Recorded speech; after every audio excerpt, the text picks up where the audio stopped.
Hola, soy Ramón Bernardo, estamos aquí en los estudios de Nueva Alcarria para hacer un nuevo programa de cine, el programa de cine de Nueva Alcarria, que es Centauros de la Alcarria, este programa que estamos subiendo en la audiencia cada vez más y que ya no solo nos ven y nos oyen en Guadalajara, sino en España, en Europa y en el mundo entero. Tenemos aquí en el estudio a Javi Freixo, a Javi Pastrana, dos cinéfilos, cinéfagos expertos, que por cierto, que lo han hecho fenomenal estas 2 semanas que no he estado y he visto peligrar gravemente mi puesto. Es imposible, Ramón. Vamos a hablar un poco de los estrenos de este viernes en la cartelera de los multicines de Guadalajara y de alguna otra película más que nos interesa especialmente hablar de ella y que por eso la hemos seleccionado, aunque no está en la cartelera. Javi Pastrana, ¿cuál es la primera película que vamos a comentar? Pues yo creo que esta es una semana muy interesante porque es una semana en la que no tenemos la dictadura de la taquilla ni de los grandes estudios. Es una dictadura en la que los amantes del cine pueden hacer algo súper peligroso, que es decidir qué quieren ver. Y es una semana que yo creo que tiene propuestas interesantes que gustarán más o menos dependiendo de los gustos de cada uno, pero yo por nombre creo que la primera película de la semana de la que debemos hablar es Men, de Alex Garland. Vale, Alex Garland es un director que ya hemos conocido por otras películas y tal, y esta película, Men, Hombres sería la traducción en castellano, es una película un poco especial, que no es una película que vaya a gustar a todo el público y que nos cuenta esa huida de esa muchacha que ha tenido un problema matrimonial grave con la pérdida de su esposo y que entonces huye un poco, intenta marcharse al campo, a la campiña británica, a reflexionar, ¿no? Y ahí le pasan una serie de sucesos de lo más angustiosos y la película va por derroteros un poco sorprendentes y no quiero contar más porque la película es muy fácil destriparla, ¿no? Yo creo que se mueven entre el thriller, el drama y el terror, ¿no? A lo mejor empieza como drama, luego sigue como thriller y termina siendo terror, ¿no? Yo creo que por ahí circula la película. Javi Pastrana, ¿qué te ha parecido? Bueno, pues yo creo que es una película. Alex Garland tiene suerte conmigo porque siempre me interesa cómo cuenta las cosas, el tono un poco pretencioso que tiene, pero siempre parece que está intentando contarte algo muy interesante y a mí siempre me convence de que me está intentando contar algo muy interesante. Otra cosa es que luego, analizando las películas, pues yo lo creo. Es el director de Ex Machina, de la serie Devs, de Annihilation, una peli que fue a Netflix. Y en esta ocasión creo que ha decidido bastante bien. Es una especie de thriller muy minimalista, que te pone las cartas en el terreno fantástico casi desde el principio, que es muy sugerente con esa primera escena con la que motiva todo el desarrollo. Pero yo tengo un problema y es que me parece una película un tanto paternalista. Me ha recreado a la mente la de Última Noche en el Soho de Edgar Wright, que parecen sumarse a estas películas que hoy en día que hablan sobre igualdad, de reivindicar el papel de la mujer, de criticar el patriarcado, pero me parece que lo hacen desde un tono demasiado paternalista, condescendiente con el papel de la mujer. Y eso me molesta un poco, pero creo que al final sería interesante que analizaran más el papel del hombre dentro del heteropatriarcado, que es algo que creo que esta película no hace. Se presenta un estereotipo masculino y se centra en cómo lo vive la mujer, y creo que eso es algo a lo mejor que hay que dejar a las mujeres también que lo cuenten más, y los hombres pues analizarnos a nosotros mismos, que también tenemos faena ahí. Bueno, yo en parte puede ser que tengas razón, pero yo creo que Garland aquí, por cierto, qué buena Ex Machina, también me parece una película estupenda. Además me plantea ese dilema moral de que se puede uno enamorar de un robot. Ese es un dilema que a mí me encanta, ¿no? Eso ya estaba. Entonces, sí. Una película de los 2000 que se llamaba Cherry 2000. Bueno, y en Blade Runner, ¿no? O sea, estaba... No, pero es como de los 80 que una que pequeño me gustaba mucho, que era un tipo que tenía un robot que era una mujer, se le rompía y podía buscar una pieza de recambio, se iba a buscarla y se aliaba con una aventurera, estaba en un futuro distópico. Y esta aventurera, claro, era maravillosa, además era una actriz conocida, no me acuerdo del nombre ahora. Pero era una actriz, no era Meg Ryan, pero yo me quiero recordar que era... ¿Qué peli era esta? Cherry 2000. Cherry 2000. Y entonces, claro, pues durante el camino pues, se da cuenta de que estaba enamorado más de la humana que de la máquina. Pero sí, el debate siempre está ahí, que es lo bueno de Ex Máquina, que te cuenta lo que siempre ha estado ahí, pero que te lo cuenta de una manera muy inteligente. Sí, muy seductora, además, con ingredientes muy atractivos visualmente, porque desde luego Garland maneja bien lo visual lo maneja fenomenal. Y lo mínimo. Y lo mínimo, efectivamente. Y a mí, la peli me parece que presenta, además siempre con el mismo actor, con Rory Kinnear, que a mí me parece que lo hace fenomenal, porque hace 7, 8 papeles, siendo el mismo actor interpretando papeles diferentes que son como estereotipos, ¿no? del hombre, ¿no? Estereotipos del machirulo, ¿no? El machirulo presentado con el mismo rostro, con diferentes aptitudes o diferentes personajes, ¿no? El párroco, el niño, el casero, el del bar, etcétera, el policía, o sea, que son un poco estereotipos. Y la peli nos lleva por ese camino para volverse cada vez increciendo más bizarra, más abigarrada, más roja, que ya se anuncia en la película, porque cuando ella llega a esa casa de campo, las paredes son rojas, y eso es muy turbador. A mí por lo menos me dice, coño, esto no va bien, Sí, bueno, ese rojo dices, esto no va a ir bien, esto de aquí va a haber algo, ¿no? La película pone las cartas sobre la mesa porque aunque podría parecer que estamos haciendo spoilers, cada semana hacemos nuestro pequeño compromiso con no hacer spoilers. Cosa que es Cada imposible. vez menos. Hemos hecho ya una sección nueva, lo anunciamos, una sección nueva que va a haber al final del programa, que es comentar una película con spoilers. Y se va a llamar Alerta, spoiler total.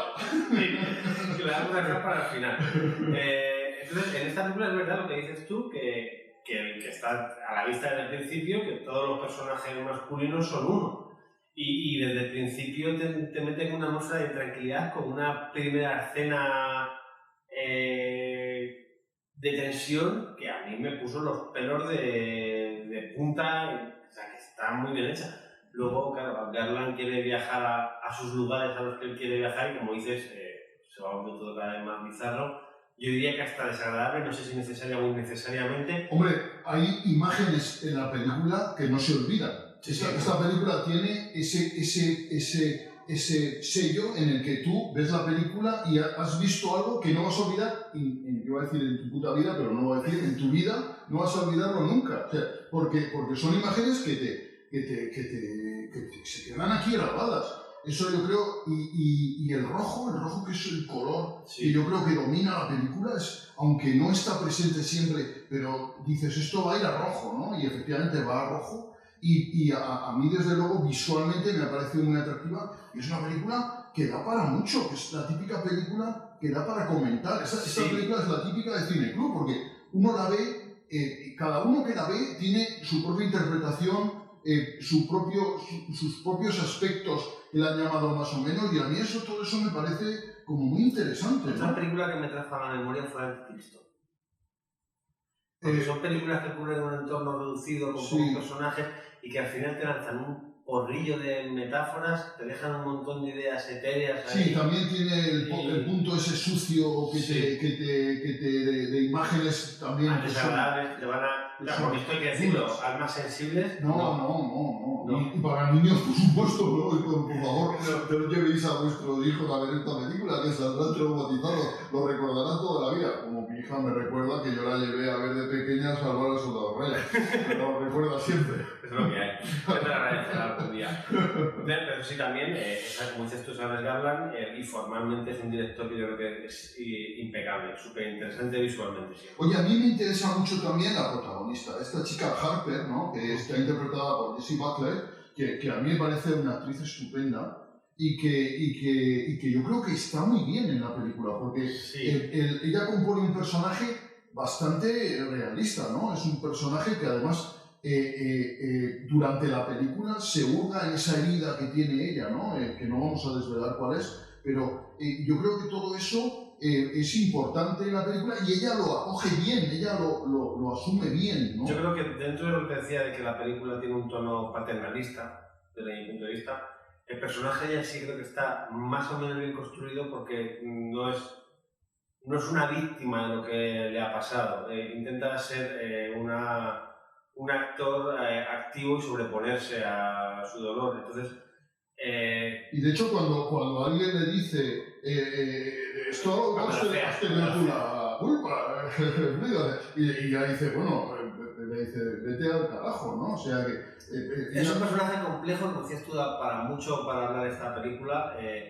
Luego puede llegar a que te gusta más o menos, como a mí, pero creo que es una película que por lo menos tiene una intención, que eso no siempre se valora. Ella, esto que hablabas del paternalismo, la verdad es que Garland yo creo que nos sitúa a esta protagonista, que es una víctima por varias cosas, una víctima múltiple, diría yo, en un mundo del machirulismo, ¿no? En el mundo del machirulismo, que ese, por cierto, ese mundo del machirulismo está retratado, yo creo que a intención, en el mundo rural, porque posiblemente, si nos pensamos en Estados Unidos, esto se desarrolla en el Reino Unido, pero si pensamos en Estados Unidos, nos vamos a esa América profunda, a esa, al white trash y tal de Trump, y efectivamente podemos encontrar ese ambiente. Yo creo que está todo eso pensado a intención, y desde luego son estereotipos machirulos los personajes que interpreta el actor Rory Kinnear, ¿no? También hay que tener en cuenta que hacerlo de ese estereotipo rural, que la productora es 24, que si no me falla la memoria es la misma que hizo la de X, que ya te ponía en un contexto rural para mostrarte una crítica social. Bueno, la de X, para que el público que nos ve lo recuerde, es ese grupo de progres años 70 que se van a rodar una peli porno a una granja y el asunto sale y la abuela sale como sale, ¿no? Caliente. Pero a mí es una película que cada vez que la recuerdo me gusta más. Sí, muy buena. No, A24 tiene estas cosas como productora que hace películas. Igual que decíamos el otro día que Blumhouse es más disfrutona, esta productora suele meter cosas que van a la cabeza. Difíciles, cosas difíciles. Yo, esta peli, y ahora que estamos hablando de ella, va mejorando. Yo le pondría ahora mejor nota que después de verla. Y es que te digo que a lo mejor dentro de una semana o así he cambiado la teoría, pero a mí el sabor de al final es esa mirada que es un retrato del telepatriarcado que yo creo que ya no me parece tan moderno. De todas maneras, esto del heteropatriarcado, del machismo, ¿no? Implantado en la sociedad, que yo soy más víctima que tú y más víctima que Javi Freiso, porque yo nací en el 58, o sea, que fíjate si he soportado.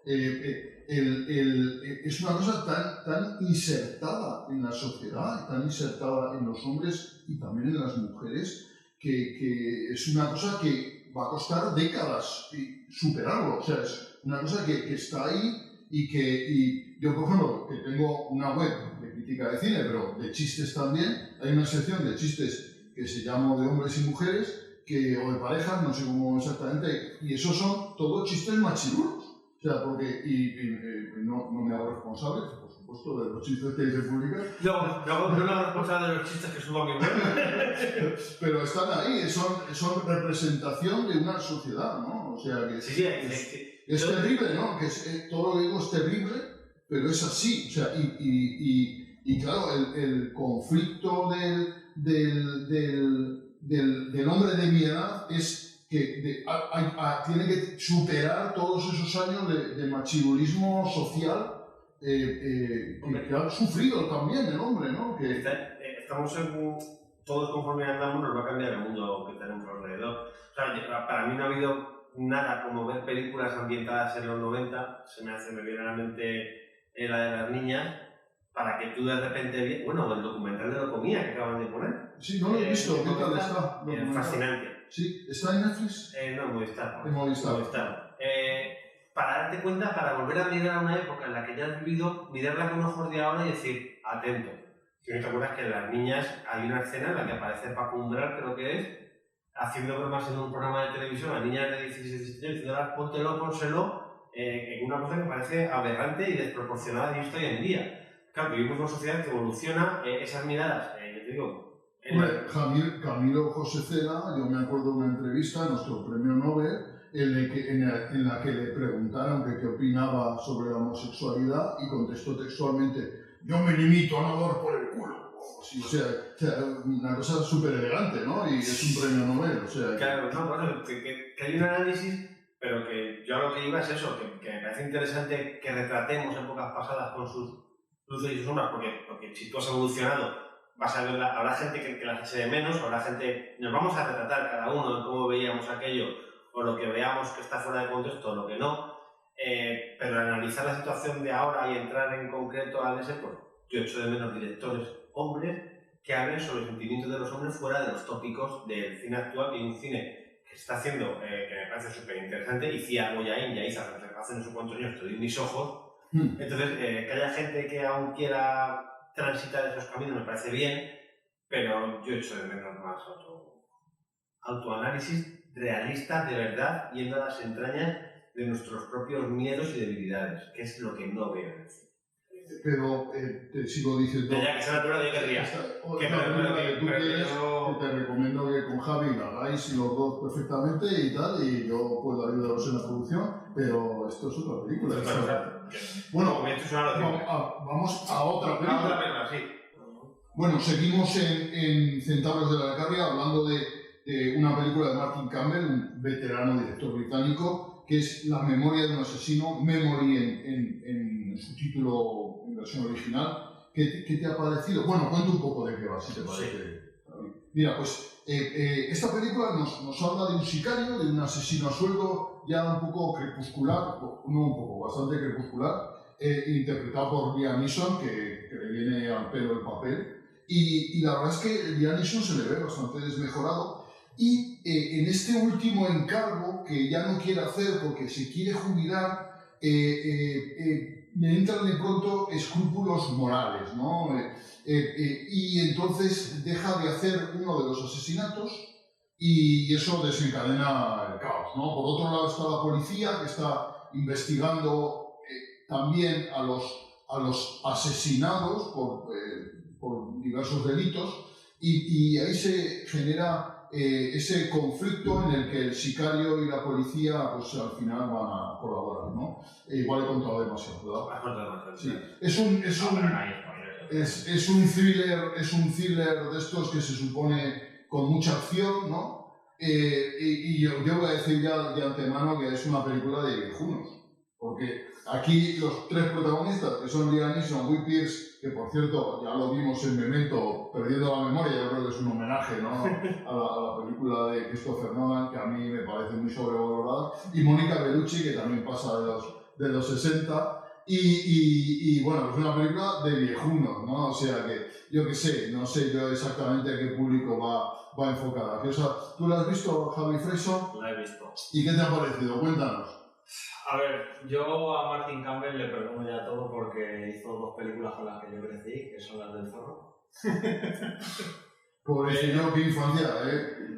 No voy a escucharte, no pienso escucharte. Entonces, le perdono todo, pero la película es un poco tostón. O sea, me parece muy larga, me parece un batiburrillo de cosas muy largas.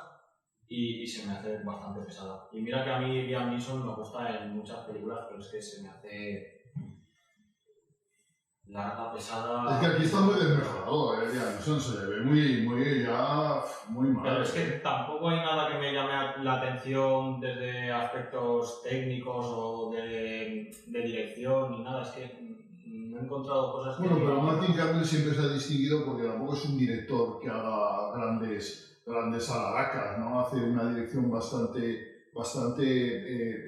diríamos, poco importante, que pasa desapercibido, que a mí eso no me molesta en absoluto. ¿Qué te ha parecido a ti, Javi Pastrana? Yo creo que tenéis razón, que es... Ay, ahora lo he dicho yo, creo que tenéis razón.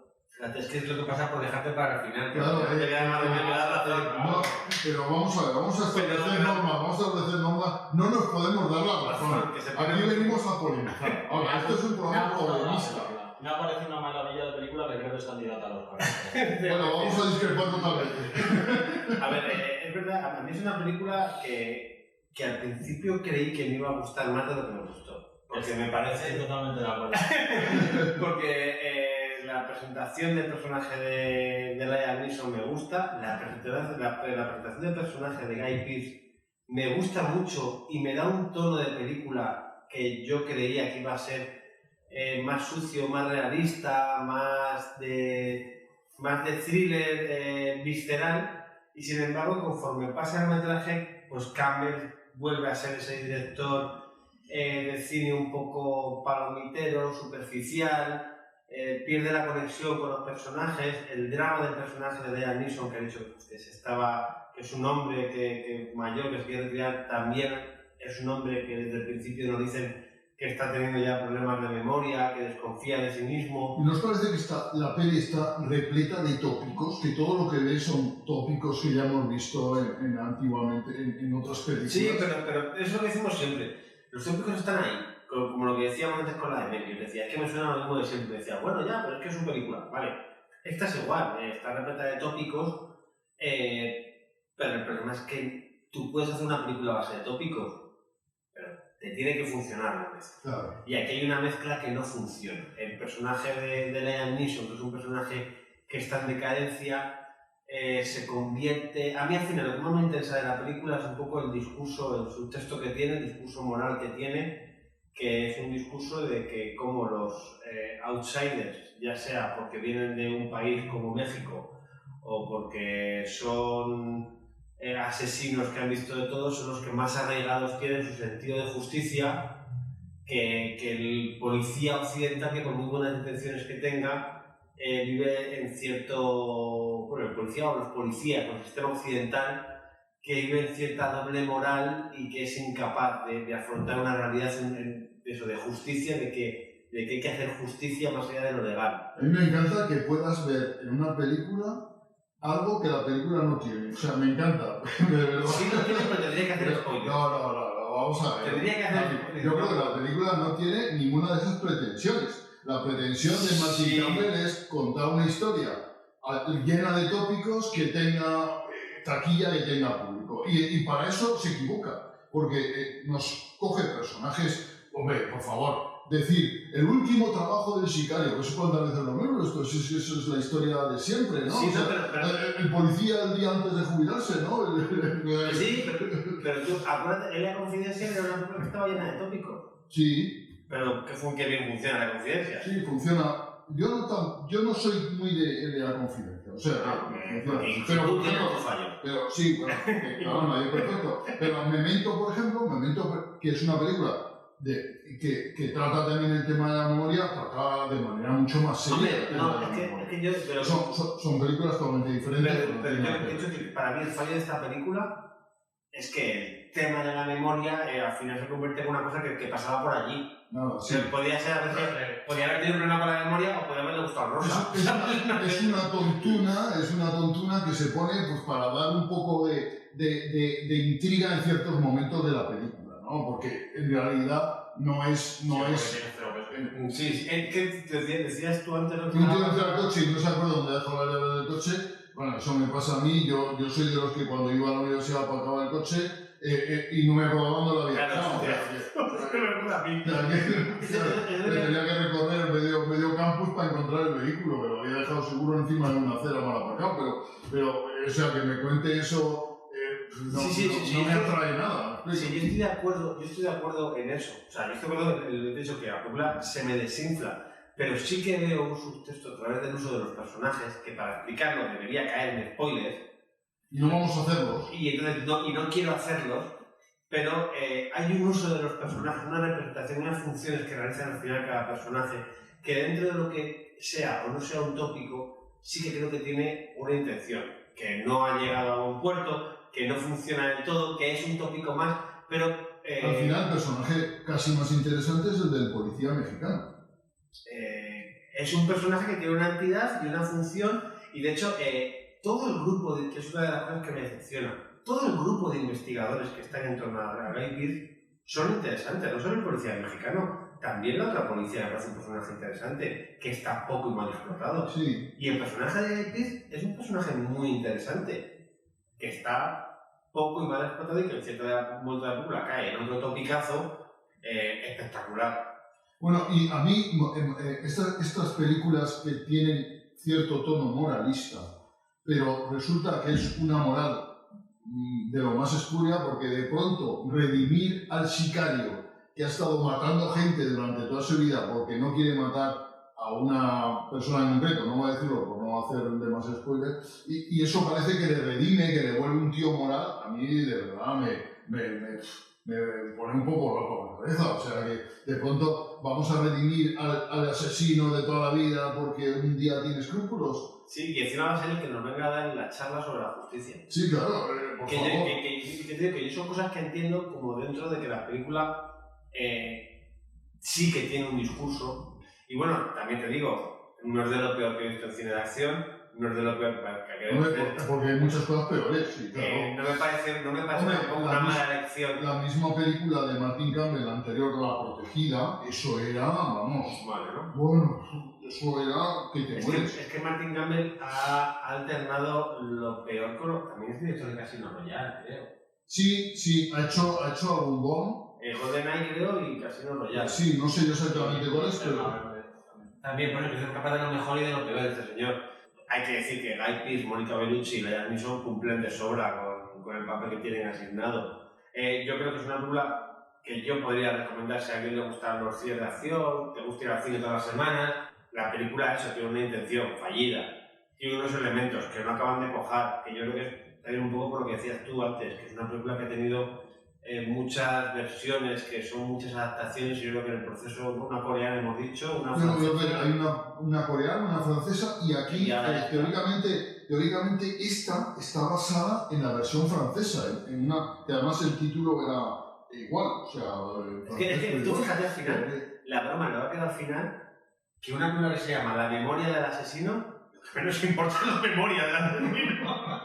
Bueno, pero es que es más gordo, porque en inglés el título es Memory, o sea, solamente es memoria, o sea, que puede, con eso te da una pista dura de que va la película. Es equivocado. Yo la he titulado el crepúsculo del asesino a sueldo. Ahora me vienes con escrúpulos morales.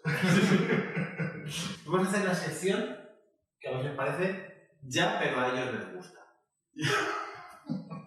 En la que vamos a incluir dos películas. Una que sabemos que ya, pero a ellos les gusta, y otra que habrá que ver si ya, pero a ellos les gusta. La primera, afirmativamente, ya, pero a ellos les gusta, es Padres. No hay más que uno, 3. Bueno. Que la ha visto Ramón. Sí. Y ya no se han ganado los demás. Y que, por cierto, vosotros no habéis tenido el detalle de verla. O sea, pasáis absolutamente de Santiago Segura y del taquillazo del verano. Es que estábamos viendo la de Hollywood, que tú no la has visto. No,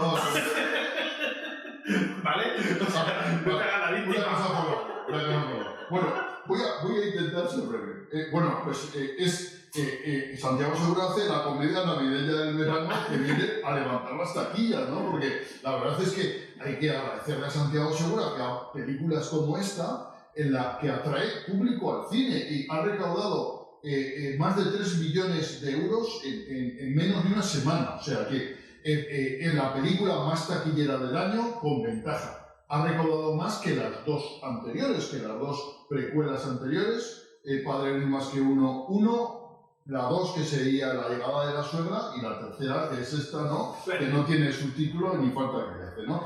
Y entonces, aquí Santiago Segura, pues es que eso hace una comedia que atrae público, una comedia que está pensada para que los niños la vean, los niños pues vean a otros niños saliendo en pantalla y bueno, y una trama que es muy sencilla, muy infantiloide, y que los padres pues a lo mejor porque van los niños les acompañan, y los abuelos, gente de mi edad que crecimos viendo en televisión española La Gran Familia, pues tengamos esa añoranza de ver a Pepe Isbert en la Plaza Mayor gritando ¡Chincho! ¡Chincho! ¡Chincho! Pues eso no he visto La Gran Familia, Javi Freiso, eso que te has ganado.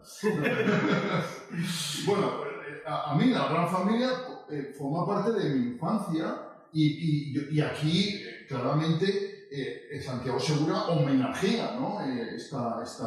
Estas películas, que al final fueron 2 y luego una más tardía y tal, y que era el retrato de la familia española numerosa, en la que toda la familia vivía con el sueldo del padre, la madre se encargaba de las tareas del hogar, Y luego estaba el padrino que tenía una pastelería entre los pasteles, que era José Bloque Vázquez, y Alberto Closas era el padre. Pues entre el sueldo del padre y los pasteles del padrino, pues la familia subsistía, ¿no? Era la historia. ¿Tú tampoco lo has visto? No, yo no lo he visto. Es que soy de generación. Nunca me llamó el asunto este. Bueno, pues esta película es un homenaje a eso. Y entonces yo creo que ese público de edad, de la tercera edad a la cual pertenezco, pues puede ir a verla. Van niños también, porque salen niños, el gancho de ver pues, a Sirena Segura, la hija de Santiago Segura, que es muy graciosa, la verdad, y tal. Y bueno, pues tiene esa atracción. Lo peor que tiene la película es la dirección de actores. Los niños y los actores en general están súper mal dirigidos. Todos vocalizan muy bien. Lo bueno es que todos vocalizan fenomenal su texto y se les entiende. No hagas de menos a eso, ¿eh? No, es una cosa importantísima, porque tenemos una generación de actores jóvenes ahora que no se les entiende ni papa. Y entonces, todos, la verdad es que los actores, Santiago Segura también se esfuerza en vocalizar. Yo creo que la idea es que se entienda todo lo que dicen, pero aquello suena, los niños lo hacen como de tarará, tarará, tarará, tarará, tarará, tararí, tararí, tarará. Eso es penosísimo. O sea, es simplemente que se entienda, no hay más ahí detrás. Las únicas que se salvan un poco de la actuación es Toni Acosta, que es una gran actriz, y Loles León, que tiene esa vis cómica de todo lo que hace lo hace bien, ¿no? Y yo creo que son las dos mejores actrices con ventaja, ¿no? Y bueno, la película está desarrollada en un ambiente navideño, es la preparación de la Navidad, los Reyes Magos se dan por buenos, o sea, todo es muy infantil, ¿no? Y a mí la peli, pues ¿qué quieres que te diga? Yo había una cosa que me hizo gracia, que me reí y tal. Posiblemente fui el único de la sala que me reí, o sea, que tampoco creéis que yo despierta grandes carcajadas. Pero a mí la peli es como cuando abres una habitación cerrada hace tiempo y dices, joder, esto huele a cerrado, ¿no? Un poquito como a rancio, como... Pues, a mí me huele un poco a eso la película, ¿no? La peli es un poco ahí...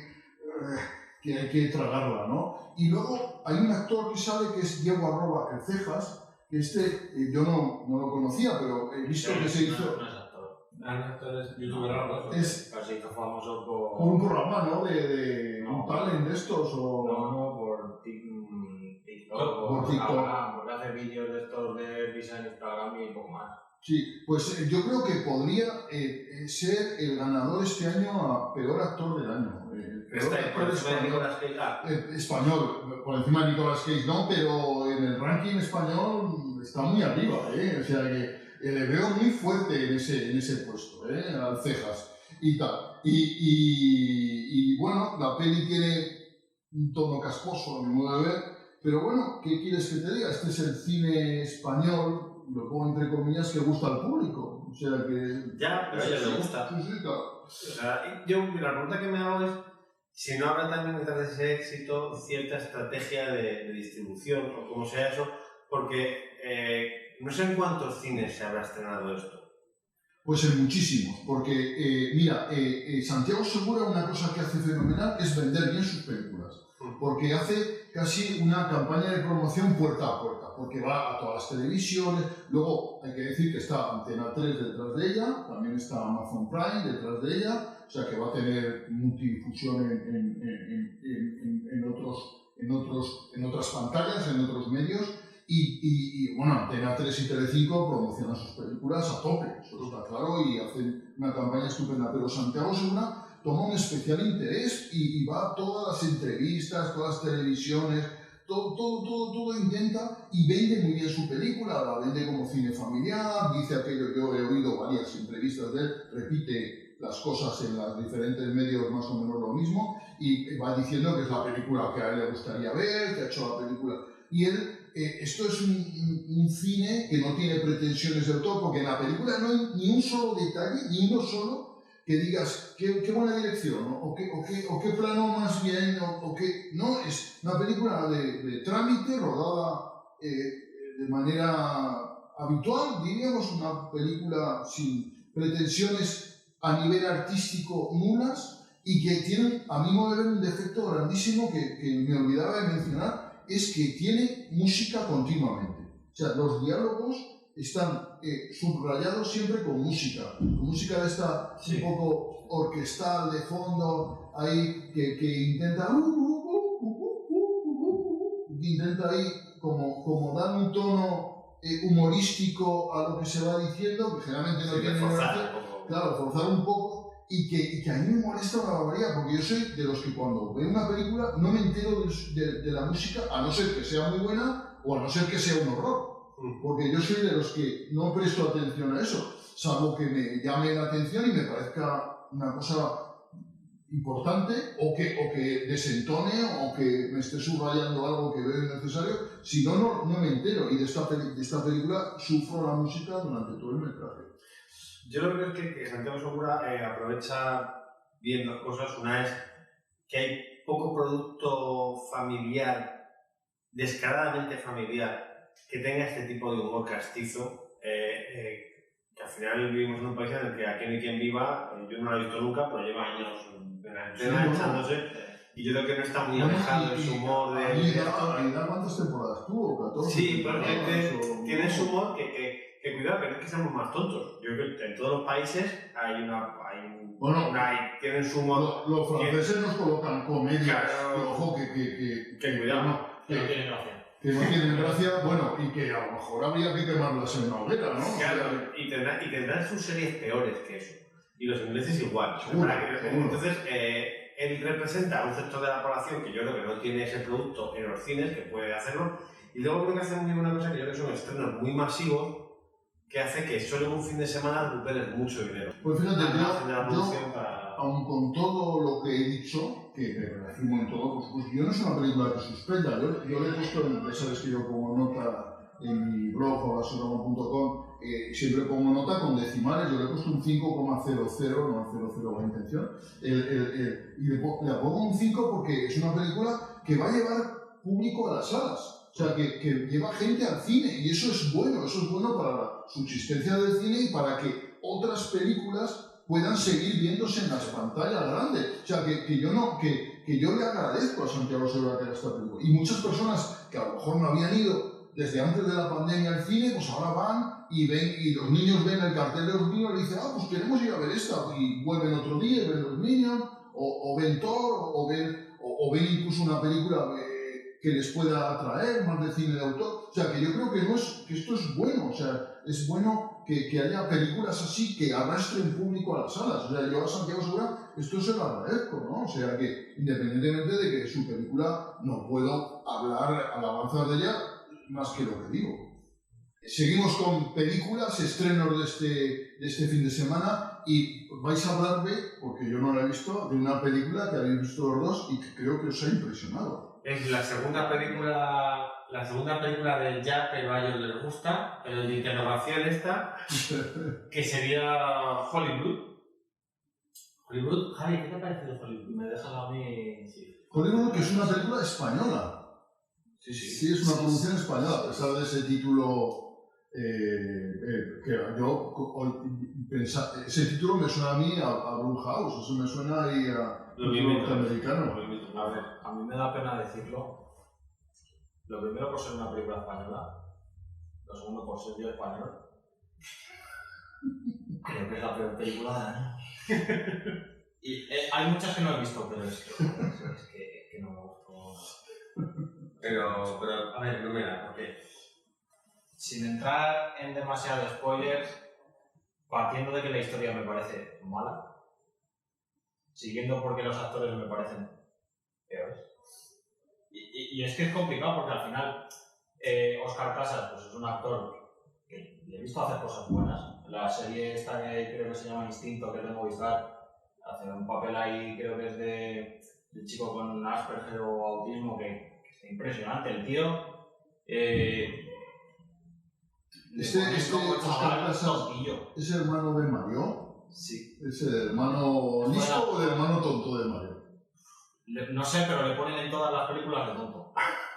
Hasta ahora en todas de tontillo o de segundo espada. Pero vamos a ver, Javi Freiso, tú que eres una persona de por sí generosa y que es... Soy muy generoso, que nunca suelo criticar demasiado. Claro, y que no hablas nunca mal de nada. Sí, es y de pronto estás hablando mal de esta película que tiene un director que se llama Jesús Font, que no sé, yo no me suena de nada, no sé qué ha hecho. Yo he mirado muchas series. Sí. Y el guionista también, muchas series. Bueno, ha dirigido a un episodio de Caronte, y Caronte es una serie que está muy bien. Sí, con Roberto Álamo. O sea, a lo mejor es que se salió del género. Sí, no lo sé, pero igual rodó los episodios que salieron mal. Por eso he pedido perdón, porque no suelo criticar tanto, pero es que no me ha gustado nada. Los actores, luego la chica protagonista también, el único papel que le he visto es en el corto de Totem Nova, que estuvo nominado a Goya, pero no. Isa Montalbán. ¿Qué tal? En el corto que te has referido. Mejor que en esto. Es que en esto tú decías antes lo de que a los niños se les entendía.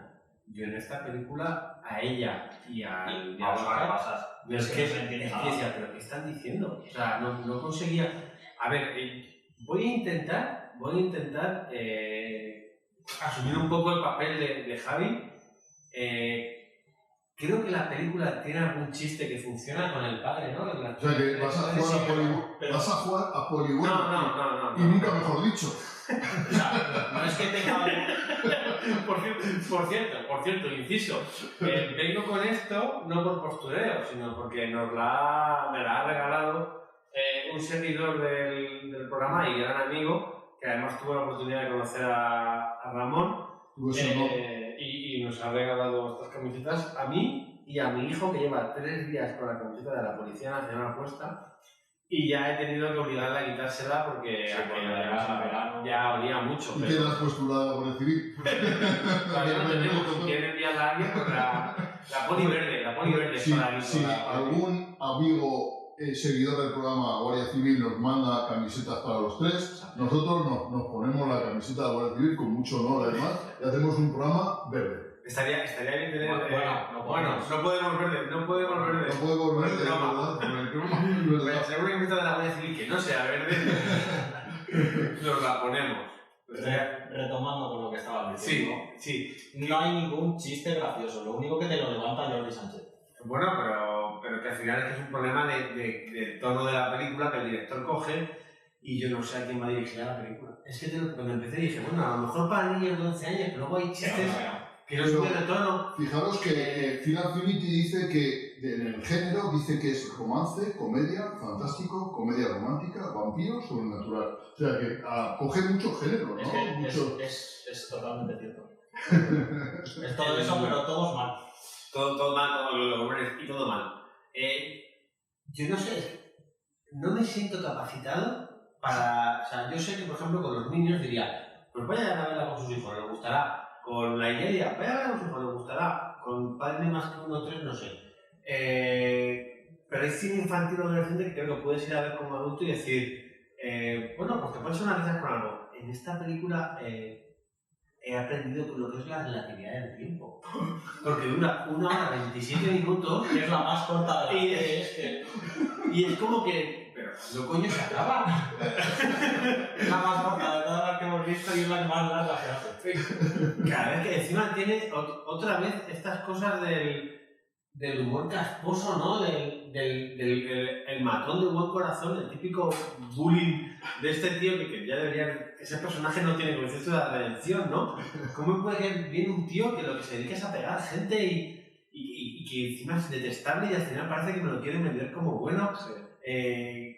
Hay personajes... Bueno, lo único que me gusta es que hay un personaje así que podrían haber hecho muy progre y no lo hacen, me dan cera también, ¿sabes? Como que al final ya... Si tienes que meterte con todo el mundo, te metes con todos, no dejas tu cabeza con uno. Pero el protagonista es un tipo que stalkea a la chica que le gusta, que la miente, que se hace pasar por vampiro y por su amigo. Claro, es un tipo que le puedes denunciar, llegado el caso.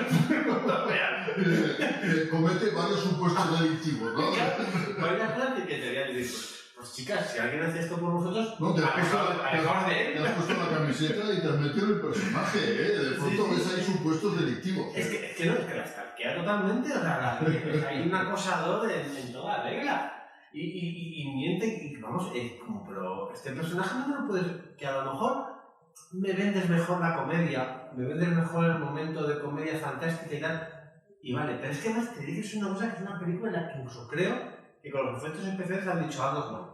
Al normal, porque va a ir a juego con el resto de la película. Claro que sí, eso totalmente. Que sea todo cutre, porque es lo único en el que el todo es coherente, en que todo es súper cutre. Las salpicaduras de sangre, esos ketchup así mal lanzados. La obsesión que tienen por ir a la piscina por un motivo o por otro, con los traumas infantiles, yo no, si su hijo de... esa es mi cámara, ¿no? Si su hijo de 10 u 11 años quiere ir a ver esta película, No lo dejo. bueno, mal no le va a hacer tampoco. Bueno, igual. Quiere ir a verla... No mata. Yo creo que no mata, puede normalizar determinados comportamientos que yo creo que a lo mejor no serían normalizables, pero creo que su hijo entenderá que eso no es la realidad. Pero usted no entra al cine. Usted adulto de más de 20 años, que habrá adulto de más de 20 años, ¿no? De 30. Cualquier persona que tenga más de 13 años, no entre al cine, por favor. La van a echar en Netflix. Arrasará en Netflix, no lo voy a negar. Claro, ahora la estrenan en el cine y luego en Netflix. Creo que sí, porque es de Netflix, pero poner en Netflix, no voy a negar esa posibilidad de que en algún momento hagas en Netflix. Porque no estoy lleno de gente, pero no entre. ¿Habéis visto la serie que se llama Élite? Sí. Bueno, yo sé que existe. Yo sí lo he hecho. Pero me falta gracia. O sea, es también adolescentes, no sé qué, con relaciones, tonterías. Malos actores, malas historias. Esa serie por más sería el porno light. Que está para para Pero el cine porno no me interesa. Había una serie que era muy mala que se llamaba Upa Dance, que era de una escuela de baile. Claro, pero ese era un grupo musical, ¿no? Luego lo hicieron un grupo, pero al principio no. Musical, sí. No me acuerdo cómo se llama, voy a decir David Muñoz, ¿no? Es el cocinero.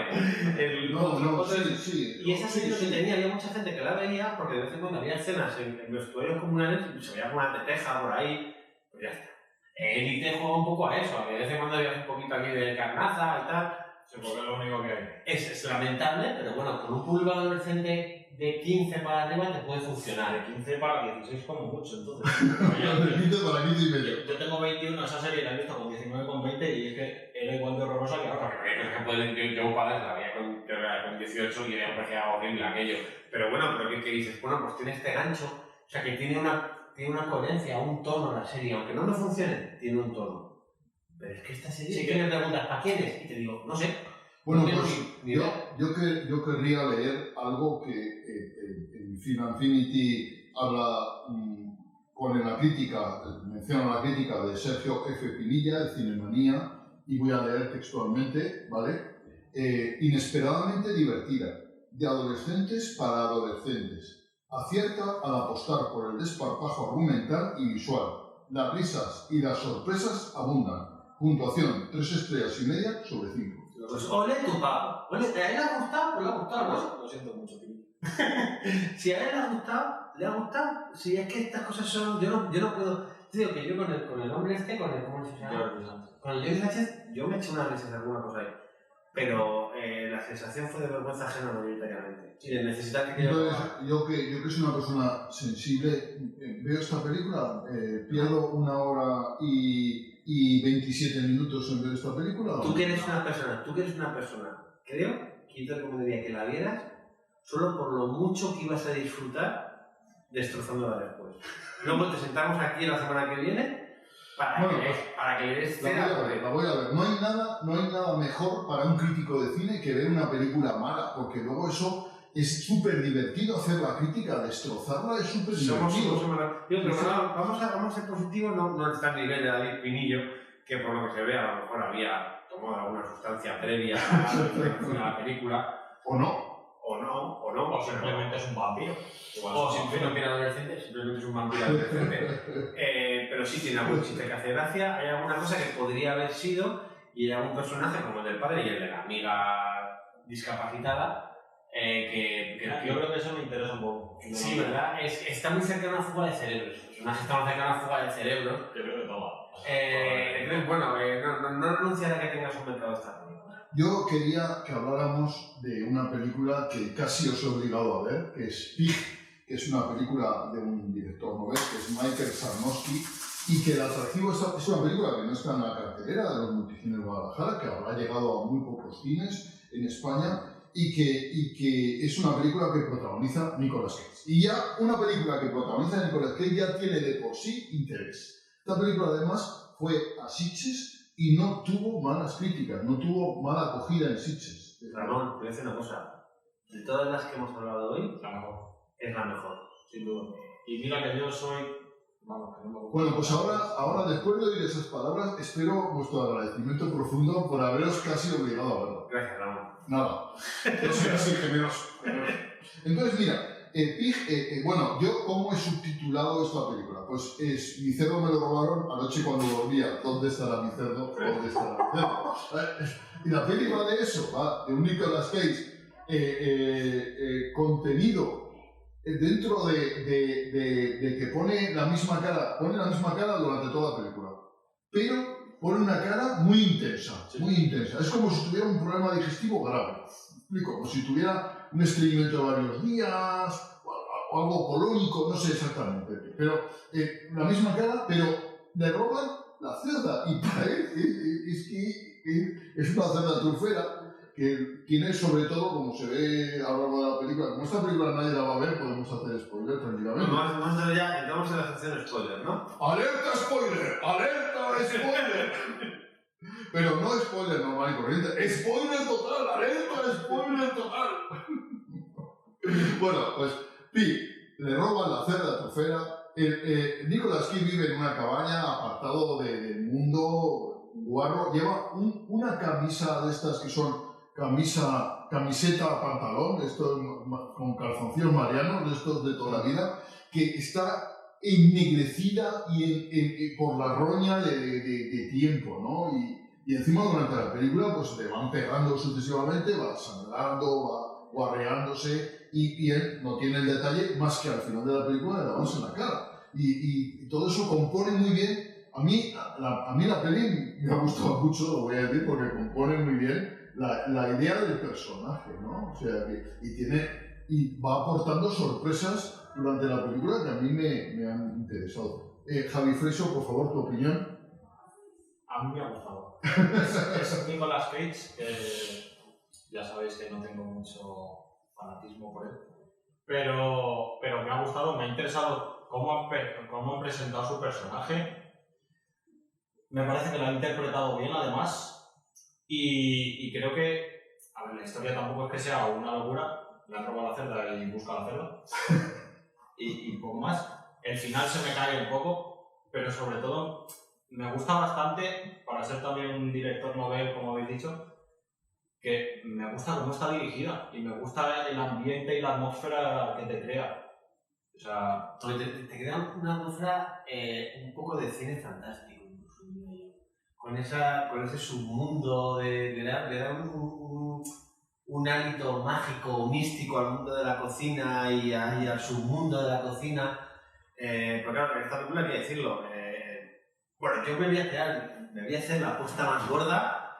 Yo creo que esta película está fuertemente influenciada por Centauro del Desierto. Y me explico. ¿Dónde ves actúa Natalie Wood? ¿Quién es? ¿La cerda? No, que ha quedado bien asunto. Porque ¿dónde la dijiste? ¿Era la hija o la Era la niña que se escapa y sí, bueno, secuestrada por los indios. Sí, Natalie Wood es la cerda. O sea, está claro que en esta película ya tienes un... Perdón, Natalie Wood, de verdad. Esto no... O sea, entiéndame. A ver. Mira, yo hay una cosa, antes de que sigas, hay una cosa que si tú piensas en esta película es la historia de un señor que le roban su mascota y se pasa la película buscando la mascota. Según esto sería un guión de mierda. Pero no. El señor es Nicolas Cage y la mascota es una cerda trufera. O sea, cambia totalmente el asunto. Y es un cocinero apartado del mundo. Claro, y luego sabemos a lo largo de la película que es un outsider, ¿no? Que está fuera del circuito voluntariamente, ¿no? O sea, que fíjate que la idea de la película cambia totalmente. Y claro, la interpretación, eso de que sean los perseguidores, que sean Centauro del Desierto a mí no me deja de asombrar. Sí, porque... Explícate, Javi Pastrana. Primero tienes el primer plano con el que abre la película, que eso ya directamente te remite a Centauro del Desierto. Lo que sale es él llegando y la cerda saliendo de la casa, como a recibirlo. En la cerda, evidentemente, decir, es que es su mascota. Bueno, ya, y John Wick es una película en la que te matan a una mascota. Pero, cuidado, hay mascotas y las mascotas significan cosas, a veces. Y este es un señor que es un ermitaño y esa mascota, esa cerda, además lo verbaliza durante la película, te puedo comprar otra cerda y él dice, no. No, ¿por qué? Porque la cerda tiene una relación especial. ¿Y puede ser una relación como con una hija? Sí. Porque él mismo dice que las trufas las encuentra él, que no las encuentra la cerda. Nicolas Cage es un hombre ermitaño que ha sido una leyenda en el mundo de la cocina, que vive voluntariamente apartado del mundo, que su única forma de vida es con un tipo que viene a comprarle trufas, que él encuentra en cocina trufera, y que yo creo que la película ni siquiera es que le paga, le lleva alimentos o le lleva cosas, le lleva bienes, no le lleva dinero. Y un día le roban esa cerda. Es un trueque, es una especie de trueque. Sí, por eso, y él se va a buscar. Entonces, tiene el mismo aura mitológica o mítica que tenía el personaje de John Wayne en Centauro del Desierto, que era un señor que llegaba a hacer cosas más o menos nobles de una guerra, que era un veterano de guerra. Y aquí tenemos un Nicolas Cage que es un veterano de la cocina, pero muy reconocido y reputado. Le roban en el Centauro del Desierto, le roban a esa niña, que incluso hay gente que ha teorizado que pudiera ser la hija del personaje de John Wayne. Sí, por la relación que se ve que tiene la cuñada, con la cuñada. Y aquí le roban a una cena que evidentemente es su hija. Que John Ford, que por cierto John Ford retrata de una manera sutil, perfecta, ¿no? O sea, a ver, que yo no digo que está al nivel del Centauro del Desierto. Oye, por cierto, podríamos un día hacer un especial de Centauro del Desierto, 6 horas sobre el Centauro del Desierto. Yo, por mí, contad conmigo. Si queréis un especial un día, hacemos 6 horas de... Bueno, 6 horas a lo mejor es mucho, 5 horas y media. Hablando de Centauro del Desierto, yo me apunto, Bueno, entonces, sigo. En la búsqueda le acompaña, y aquí viene divergencia, le acompaña a ese cliente que tiene apego por la cerda. Está claro, el Centauro del Desierto, el medio indio que le acompañaba, era alguien que tenía apego por la familia, pero bueno. Pero aquí lo que tenemos es también la relación entre el propio protagonista, Nicolas Cage, y ese acompañante a que él en cierta forma desprecia. El Centauro del Desierto le desprecia John Wayne porque tiene sangre medio india, y aquí le desprecia. En un principio pensamos que es porque es comerciante, pero luego descubrimos que también le desprecia que tiene motivos para despreciarle por motivos de sangre, porque es el hijo del tío que le roba la cerda. O sea que es como si fuera medio indio también. Y en ese viaje, en esa road movie, en Centauro del Desierto es una road movie circular, porque se pone al principio para encontrar para muchos sitios, para muchos lugares. Cuando con haberse quedado quietos les había sido suficiente porque habían acabado encontrando, y vamos viendo lugares y vamos poniendo esos personajes por los lugares, y aquí también hacen en cierta forma un viaje circular, porque vuelven al principio tal y como estaban. Ahora bien, si John Wayne renunciaba a esa hija encontrada, y aquí vamos al spoiler, porque la encuentra, pero no la reconoce por ser india, y la cede, aquí lo que pasa es que se la ha muerto la cerda. Y también tiene que vivir ese personaje con su pérdida. Lo que pasa es que por el camino ha redimido un poco más su acompañante, que es el que ha hecho el viaje, por así decirlo, del héroe, y él mismo en ese acompañante ha encontrado otro motivo quizá para seguir viviendo, porque le ha cogido cariño. Y aunque ha perdido su cerda, vuelve a su día a día, le da la mano a su acompañante, y tú crees que ha cambiado un cariño por una hija, por el cariño por un compañero de aventuras. Ahora dime que no. Me gusta mucho que hayas reflexionado tanto, yo no soy capaz de reflexionar tanto, ¿qué quieres que te diga, Javi?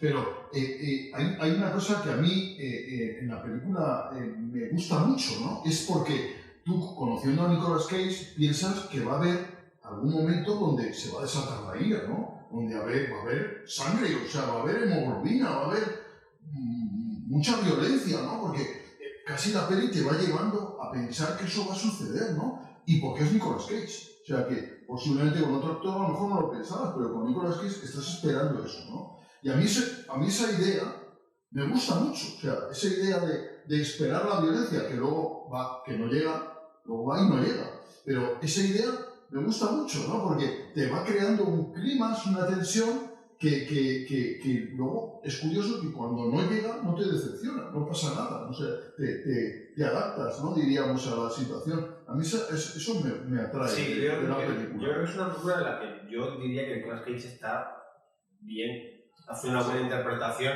porque no solo que sea huraño, también sabe transmitir humanidad. Sí, yo creo que tiene poco registro gestual, tiene un único gesto, diríamos, que lo mantiene durante toda la película, pero que es adecuado, o sea, que está bien. Es que hay matices, cuando se encuentra con el niño y le da la cosa esa, el momento ratatouille, como lo llamo yo, en la cena final. Ah, que sí. Sí.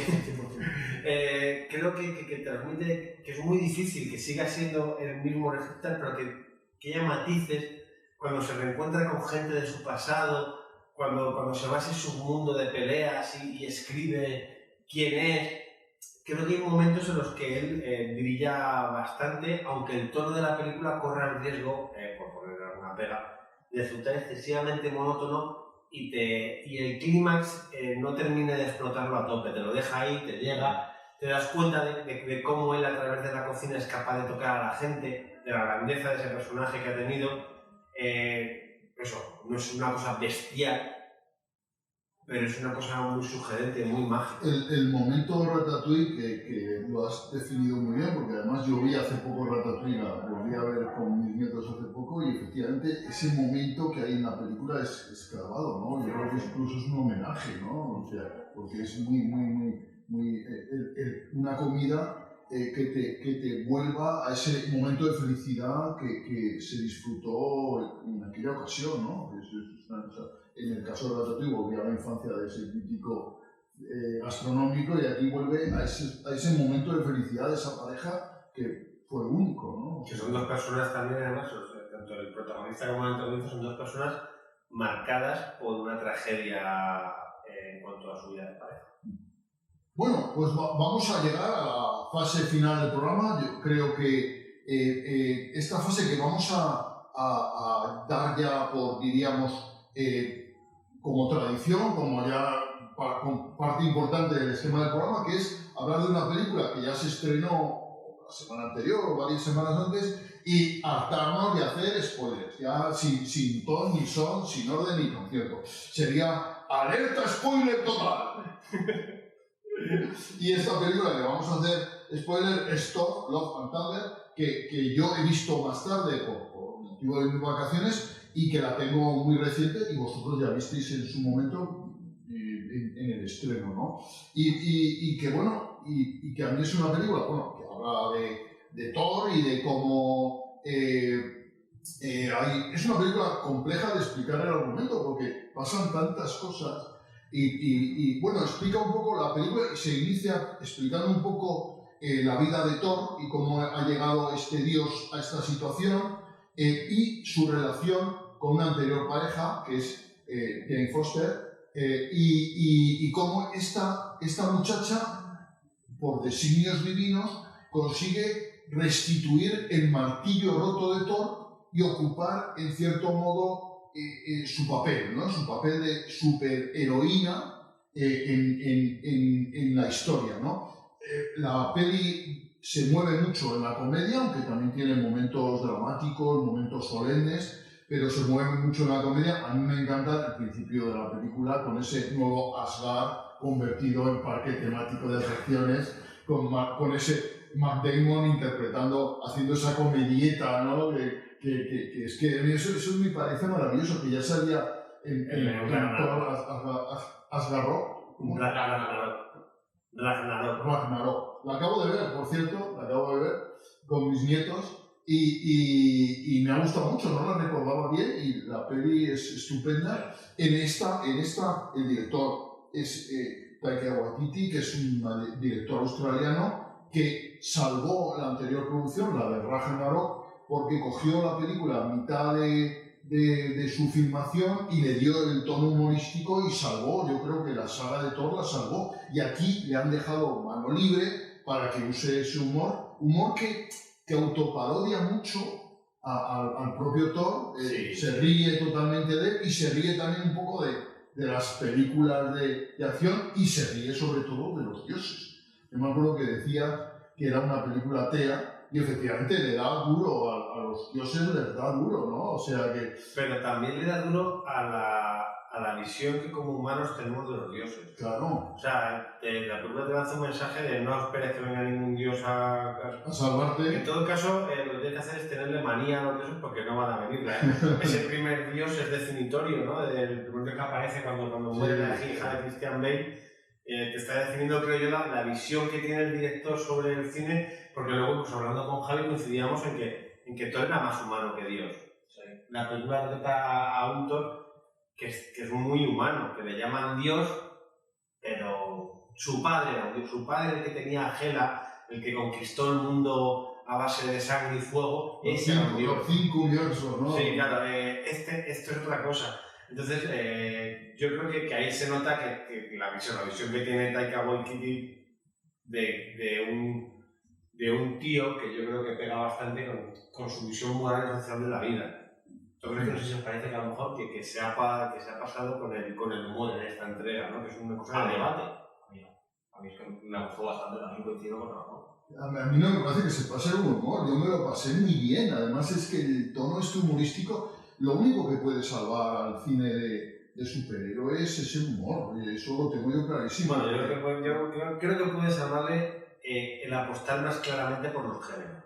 Que si quieres hacer una película de humor, hagas una película de humor. Que si quieres hacer una película de terror, hagas una de terror. Pero Javi, aquí la mezcla de géneros funciona muy bien, porque sí, si no, una parodia, luego tenemos personajes como Gore, que protagoniza Christian Bale, que por cierto está fenomenal, que es puro terror, terror, porque es un personaje que lo ves y da miedo. Pero empatizas mucho con él. ¿El qué? Pero empatizas mucho con él. Claro, empatizas con él porque es una persona que... Es que eso es lo bueno de esta película. Le han hecho ser así. Claro, le han hecho ser así. O sea, yo comprendo a Gore, ¿no? O sea, comprendo además que él va herido, dolorido por la muerte de su hija y se encuentra con el Dios responsable y se lo toma cachondeo, ¿no? O sea, que dice, no, pues es que, ¿cómo no va a convertirse el carnicero de dioses, ¿no? Y luego la peli trata muy bien al personaje y trata muy bien ese ambiente tenebroso, porque la película que es de colorines, toda la película, de pronto cuando entramos en ese mundo tenebroso de Gore, se vuelve en blanco y negro, un blanco y negro, por cierto, maravilloso, porque es un blanco y negro brillante, al mismo tiempo tenebroso, y la película de colorines, que a mí me recordaba a los colorines de los 10 mandamientos, es una de las películas más kitsch de la historia del cine, aquí igual, aquí es que los colorines son muy de colorines, ¿no? Todo es colorines, ¿no? O sea que incluso el templo este que destruye Thor en su batalla inicial, vamos, es un destello de luz y de color, ¿no? Entonces, a mí esa idea, el tratamiento del personaje de Gore y todo lo que le rodea, además con esos monstruos que salen de las tinieblas, que son negros y que son terribles, pero al mismo tiempo irreconocibles, porque la fotografía está hecha de tal manera de que tú los ves, pero no los reconoces totalmente, no sabes, son arañas, son cucarachas gigantes, no sabes muy bien, porque están ahí como confundidas en ese blanco y negro tenebroso, ¿no? Yo creo que es un alarde de dirección todo lo que hace Waititi, y a mí desde luego me parece una película estupenda. Y luego, por ejemplo, bueno, el Senado este o el Parlamento este de dioses, que a mí me recuerda muchísimo el de la Guerra de las Galaxias, ¿no? Tiene su punto. Con la senadora Milana y con Jar Jar Binks sentados por ahí, pues es que tiene ese mismo ambiente, porque claro, esta es una película galáctica. Y Hull mismo, cuando vuelve a ser el científico, deja de ser la bestia, ¿no? Se asombra y dice, bueno, pues si estamos en un país, en un planeta que no es la Tierra, alienígena, claro, porque él solo ha vivido en el universo de la Tierra, ¿no? En ese ambiente, y de pronto se encuentra en otro. O sea que la peli, a mi modo, está llena de buen humor, pero de mucha inteligencia también, y de muy buena dirección. A mí es una película que me ha parecido excelentísima, la verdad. Yo coincido en lo de inteligencia y buena dirección, porque creo que dentro del universo de Marvel hay muchas películas que terminas sin recordar, porque no te aportan nada distinto de los superhéroes. Y creo que con Thor lo están consiguiendo, porque las dos primeras es lo que hablamos. Si te gusta el cine de superhéroes, está bien. Pero no tienen nada que hagas que recuerdes al 100% esa película. Caso contrario, que sí que creo que hay con las de Iron Man, que también es un tío como que recuerdas ese personaje, un tío así como muy egocéntrico, muy irónico, que le hace ser distinto un poco. Porque si no, al final es un terrenal millonario que se hace un traje y es superhéroe. Vamos. Sí, claro. Sí, y por lo menos esto, a mí una de las cosas que también me gusta es que muchas veces el cine de superhéroes va hacia la oscuridad, ¿no? Va hacia esa, incluso hacia la solemnidad, ¿no? Porque hay mucha solemnidad en estas películas. Y esta película tiene momentos de solemnidad, pero es una película que te divierte y que además está llena de color y que está todo muy atractivo. Las naves, esta nave son divertidas, son coloristas, o sea, por ejemplo, hay alguna escena, ese poder que da todo a los niños que se vuelven luchadores, a mí eso me parece magnífico, ¿no? O sea, es que tiene momentos de verdad muy brillantes, o sea, muy divertidos. O sea, que es una película que no solo la ves y te divierte, no, es que a mí me ha entusiasmado, a mí es una película que me parece excelentísima, o sea, de verdad lo digo, o sea, que... Yo creo que hay una cosa aquí que, cuando hablamos sobre tono, antes hablábamos sobre tono de una película adolescente como Hollywood, Hollywood, ¿cómo se dice eso? No sé, tú pronuncias mal el Blood Blood, mi mujer se ríe de mí, profesor de inglés. Bueno, pero bueno, que en esta película tenemos un tono, creo que bien pillado, que va de chavales adolescentes hasta mayores.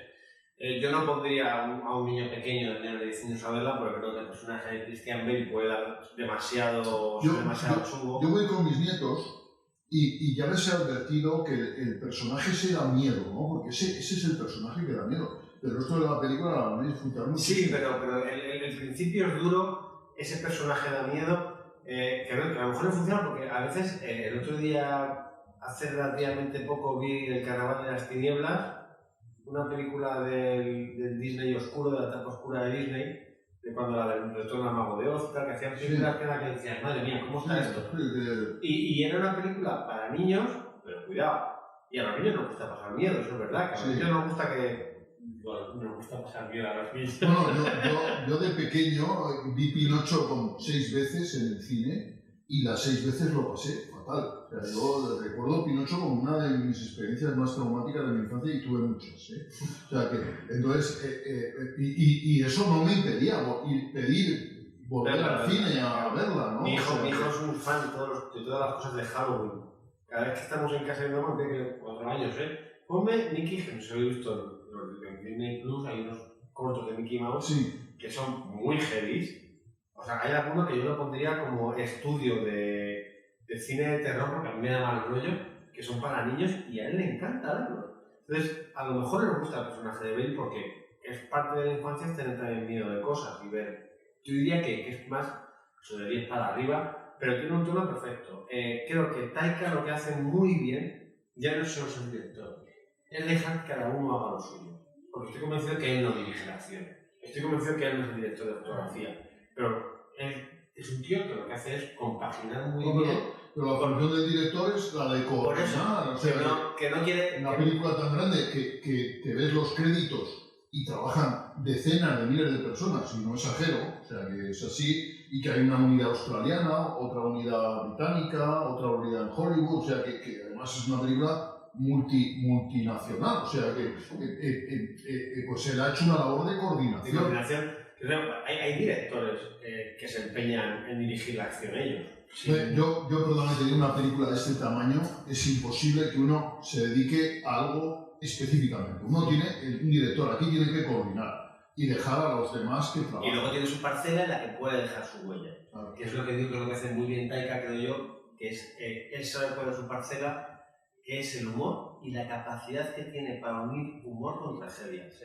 Si ya hemos visto Jojo Rabbit, es tremendo un plano que hay de unos zapatos colgando, pero es una película de humor. O Sí. Por que creo que pasaba también con esta... Bueno, yo con Jojo Rabbit me partí de risa. Sí, pero te cuento una cosa ese tremenda. campamento de las juventudes hitlerianas con armamento real, haciendo pruebas a mí me parece absolutamente Pero es un bestia. momento demoledor la película. Hombre, claro, es una peli y es verdad, porque aquí ocurre lo mismo, aquí sabe mezclar muy bien la Y comedia. es donde él deja la huella, y yo creo que es el apartado en el que Marvel aquí ha acertado, donde a lo mejor con otros directores no ha acertado, y es en dejar un espacio para que deje claramente su huella. Por ejemplo, en Doctor Extraño, a Sam Raimi, que también tiene un momento para estampar su imagen, creo que no le sale tan bien, porque probablemente otras cosas que rodean a la película fagocitan su huella, no están al servicio.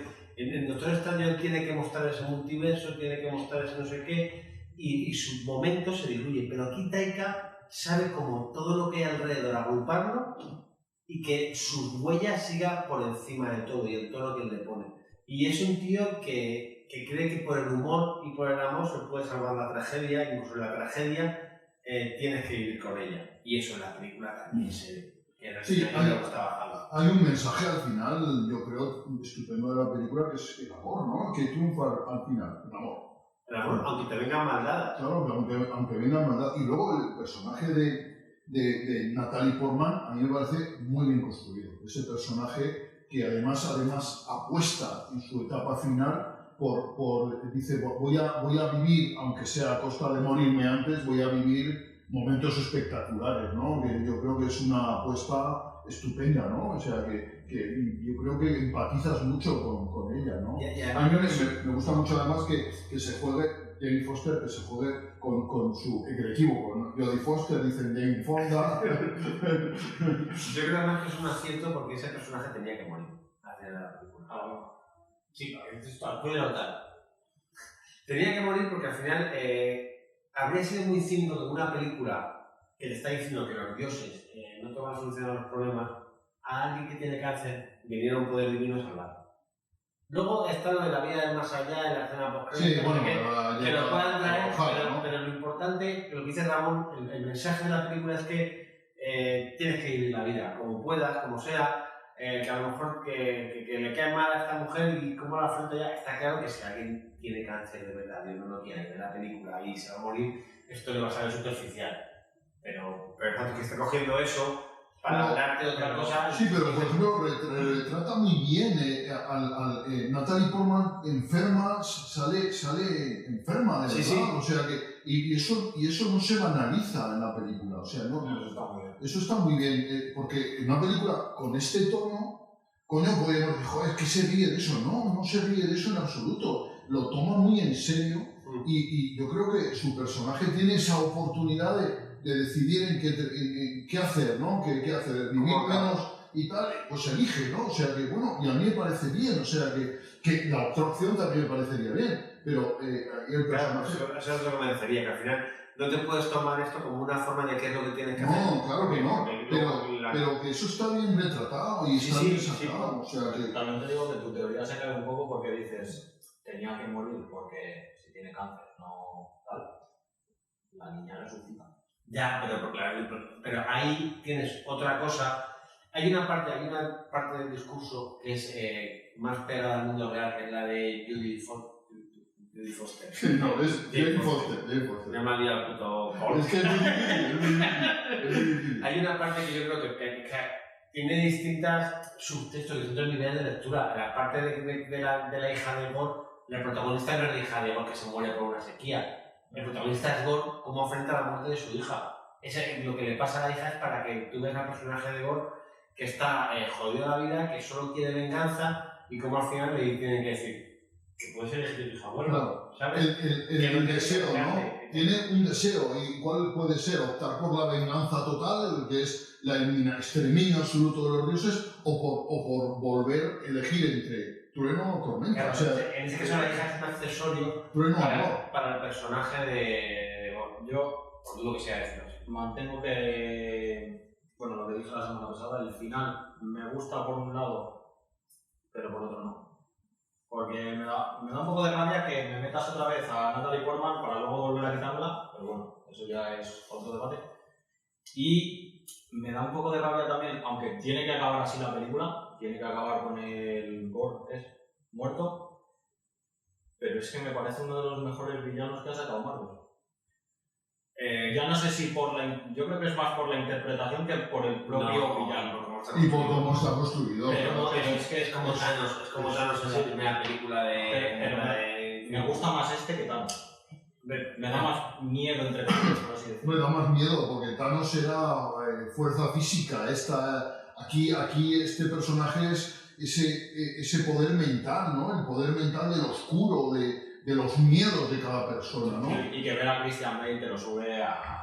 Y yo creo que primero, siempre será mejor un actor 100% actor, aunque esté maquillado, que un tío que le pongas ahí y luego como personaje, Thanos era un muy buen personaje porque tenía un buen fin, o sea, que lo quería hacer él, que el mundo sea más sostenible, que te quiere cepillar al 50% de la población por el camino, pero que es una cosa que es más intelectual lo que era la motivación de Thanos, aunque hacía sacrificios humanos. Era un ecologista radical. Claro, mientras que Gore es un padre al que le han quitado a su hija y encima se han metido en su puta cara. Claro, y les quiera al público que no la haya visto y que después de ver esto quiera verla, pues que hay escena post créditos que hay que quedarse hasta el final. Y que además... Dos veces.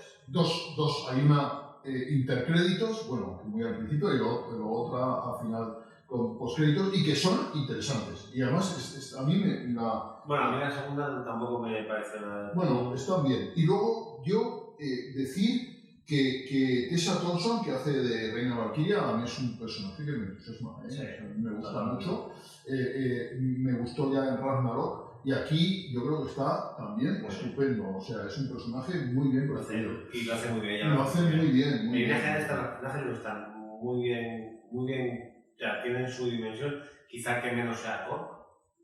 A mí Thor me hace mucha Pero gracia. sí, también. Porque ese es el gigante bonachón, ¿no? Que es un recurso humorístico, que tiene menos volumen, pero que tanto Tessa Thompson como a la vez que aparece te aporta. Sí, al principio por la presencia de Peter Quill, de Drax, de Nebula, de Mantios, de Groot, de Rocket, todos los guardianes de la galaxia, pues es muy divertido, ¿no? Verlos y tal. Y además me encanta cómo ante ellos Thor se convierte en un personaje absolutamente patético, ¿no? El que se cree que es uno más y muy importante y pasa absolutamente de él, ¿no? O sea que ese inicio de la película a mí por lo menos me metió en su bolsillo, o sea que yo dije, esto es una maravilla. Ese inicio me parece un pelín paródico además, para lo que luego es el tono de la película.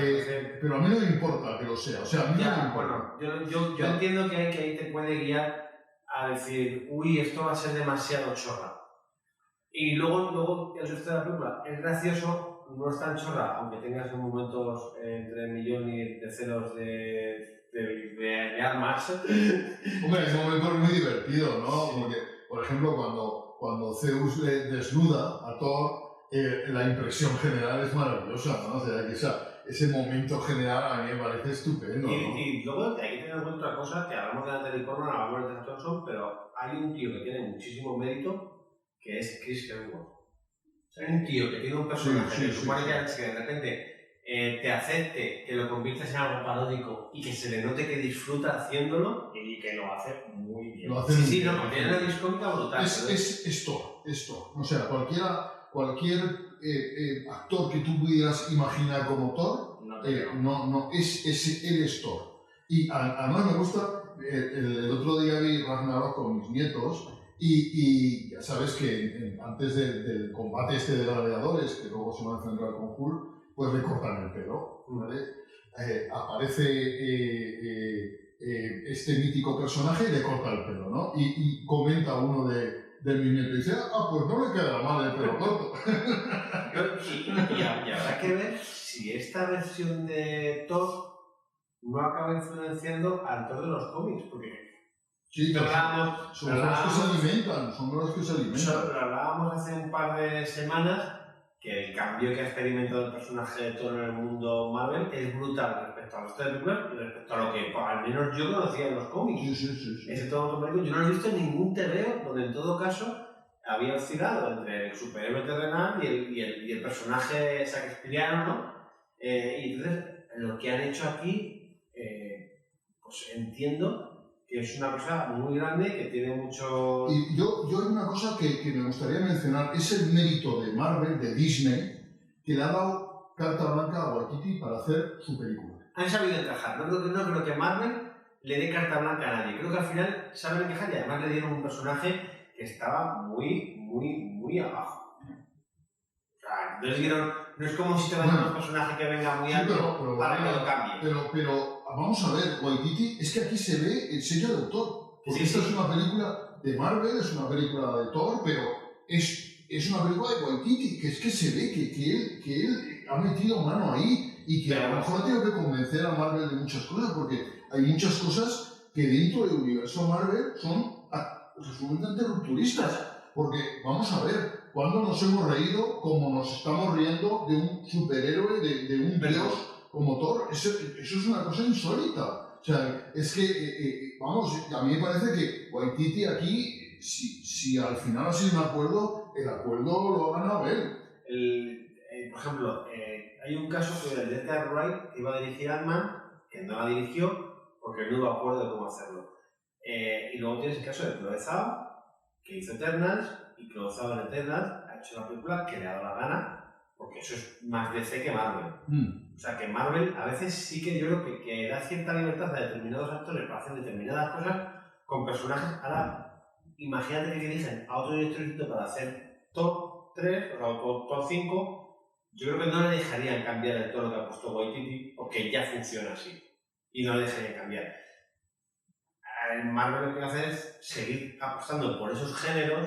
Yo creo que si Marvel es inteligente, Marvel tiene que saber que en sus películas tiene que meter humor. El humor funciona. Pero si ya lo tiene, sí, toda la película. Tiene que meter más. O sea, que no, ser más intenso. No, porque eso sería más de lo mismo. Claro, entonces ya sería todo igual. Ya sería todo igual. Marvel lo que hace te lo quita. Pero el problema del humor es que si una cosa, el humor es muy difícil porque es una tecla que funciona o no funciona y no sabes muy bien el mecanismo por el cual funciona o no funciona. Aquí funciona. Está claro que tiene que ser un humor que encaje, que funcione, que se mantenga. Yo creo que por ahí va la apuesta. O tiene que ir la apuesta del cine de superhéroes. Yo creo que no, y te lo explico. El género del oeste. El oeste tiene muchos subgéneros dentro. El oeste de película, cómico, tal. Creo que el cine de superhéroes es un género en sí mismo tan grande como lo fue. Hoy en día no es como los 10 fueron western. Y no puedes hacer todos los westerns iguales, ni todas las películas iguales, porque la gente ya se está aburriendo de la fórmula Marvel, que impuso el modelo Iron Man, de media sonrisa, medio eso, cabrón.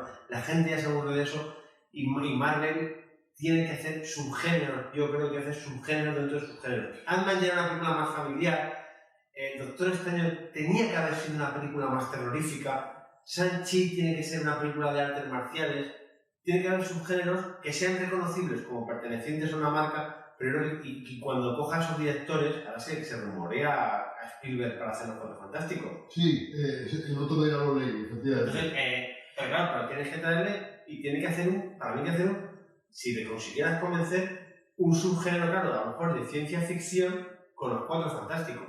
Con todo lo que me has dicho, te he de decir que me has convencido, que tienes razón. O sea, que el humor, no solo las películas de Marvel deben de ser de humor, o de humor y drama como aquí, o acción y tal, sino que debe de haber dentro del género de superhéroes diferentes subgéneros. Me has convencido totalmente, te doy la enhorabuena. Yo rápidamente creo que lo que tiene que hacer Marvel ahora es decidir qué va a hacer después de Iron Man y de Capitán América. Porque creo que les falta... Yo creo que ya han recuperado a Thor. Tienes ahí un Spider-Man muy potente ahora, pero creo que tienen que sacar un héroe o una heroína de verdad. Creo que lo intentaron con... ¿Cómo era? Capitana Marvel. Va a haber una Capitana Marvel, ¿no? Va a haber una película... Sí, Marvel, pero... O una serie de... Ya veremos si han aprendido del error que cometieron con la anterior o no. Y si ahora hace funcionar, fue una película para mí de las peores que tiene Marvel. Fallida. Y creo que es la que ahora mismo, por así decirlo, tiene más poder, ¿no? Más heroína. y o la reflotan o tienen que buscarse otro o otra. Porque... O están esperando... Yo creo que hay un personaje femenino que es Bruja Escarlata, que yo creo que tiene mucho que contar. Está muerta. Sí, ya se murió. ¿Has visto la Doctor Extraño? Sí, y murió al final, no me acordaba. Sí. ¿Tú crees que no va a resucitar? Yo creo que no. Yo Vale. creo que en todo caso Pues entonces, cortamos esto de la déjalo, porque no me acordaba. No me acordaba de que había muerto, o sea... En la última de los Vengadores, la de Endgame, sale un chico con media melenita así rubito que todavía no sabemos quién es en el entierro de Iron Man. Yo lo dejo ahí porque es que la vi ayer. y luego también tiene... De todas maneras, No, la real, sí, creo que era el chaval que salía con él en la de Iron Man 3. de todas maneras,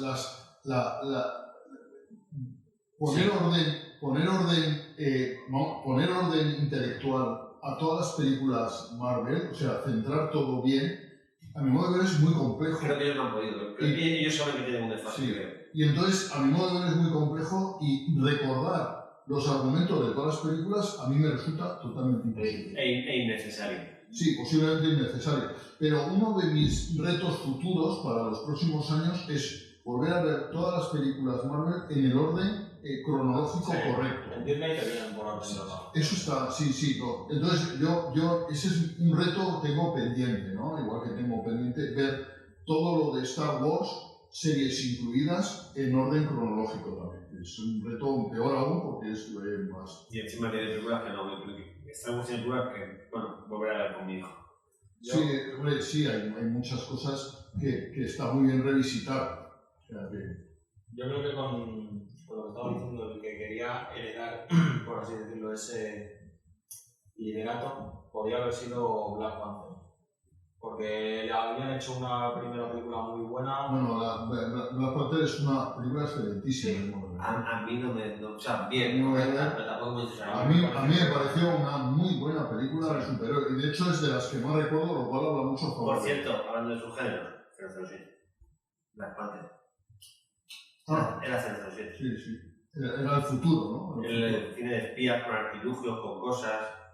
Y ahora a ver cómo continúan con esas películas, con las de Black Panther. Sobre todo porque la hermana le ha dado el rollo...